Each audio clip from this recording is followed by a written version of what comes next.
इतिहास केवल तारीखों और युद्धों का सिलसिला नहीं है। यह उन लोगों की कहानी है जिन्होंने अपना रास्ता चुना, भले ही वो रास्ता कांटों भरा हो।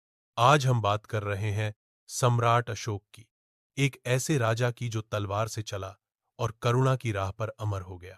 वर्ष था लगभग 304 ईसा पूर्व। मौर्य सम्राट बिंदुसार के महल में एक बालक जन्म लेता है। नाम रखा जाता है अशोक। बचपन से ही उसमें तीव्र बुद्धि, साहस और नेतृत्व की अद्भुत क्षमता थी। पर कहते हैं ना, प्रतिभा को रास्ता खुद बनाना पड़ता है। राजमहल की राजनीति में अशोक का स्थान तय नहीं था, क्योंकि उनकी मां धर्मा या सुभद्रांगी महारानी नहीं थीं। लेकिन अशोक ने स्वयं को सिद्ध किया। उत्तर पश्चिम में विद्रोह हुआ, अशोक को भेजा गया। वो लौटा विजयी। तक्षशिला, उज्जैनी और फिर पूरा मगध। अशोक की छाया फैलती गई और भाई जलते गए। 273 ईसा पूर्व सम्राट बिंदुसार की मृत्यु। सिंहासन का उत्तराधिकारी तय नहीं था। भाइयों में सत्ता की होड़ मची, लेकिन जब धूल बैठी तो राजगद्दी पर बैठा था अशोक।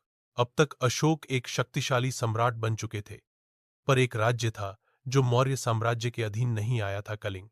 261 ईसा पूर्व अशोक ने युद्ध छेड़ा, पर यह कोई साधारण युद्ध नहीं था। ये नरसंहार था। 1 लाख से अधिक लोग मारे गए, 1.5 लाख बंदी बने, लाशें नदियों में बह रही थीं और हाहाकार हर तरफ था। अशोक ने अपने रथ से युद्ध भूमि देखी और वो कांप उठे। उनकी आत्मा चिल्लाई, क्या मैं विजय के नाम पर नरसंहार का राजा बन गया? उस दिन सम्राट अशोक की तलवार हमेशा के लिए म्यान में चली गई। वो केवल सम्राट नहीं रहे, अब वो बन चुके थे मानवता के सेवक। कलिंग युद्ध के बाद अशोक ने बौद्ध भिक्षु उपगुप्त से दीक्षा ली। उन्होंने बौद्ध धर्म को अपनाया। अब अशोक की दुनिया बदल गई थी।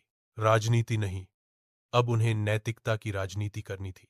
उन्होंने पूरे भारत में धर्म स्तंभ, शिलालेख और राजाज्ञाएं खुदवाना शुरू किया। इनमें लिखा होता था, अहिंसा परमो धर्म, सभी धर्मों का सम्मान करो, सत्य बोलो, संयम रखो, माता पिता की सेवा करो। वो अब साम्राज्य नहीं बढ़ा रहे थे, बल्कि संवेदना का विस्तार कर रहे थे।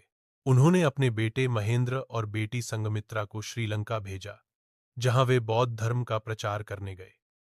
एक सम्राट ने अपने बच्चों को राज्य नहीं, धर्म का उत्तराधिकारी बनाया। अशोक ने केवल भारत में ही नहीं, बल्कि अफगानिस्तान, नेपाल, श्रीलंका, मिस्र, सीरिया और यूनान तक धम्मदूत भेजे। उनका उद्देश्य एक ही था, दुनिया को बताना कि करुणा ही असली शक्ति है।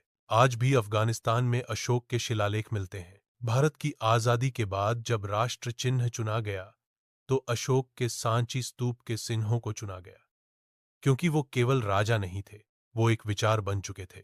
सम्राट अशोक का अंतिम समय शांतिपूर्ण था।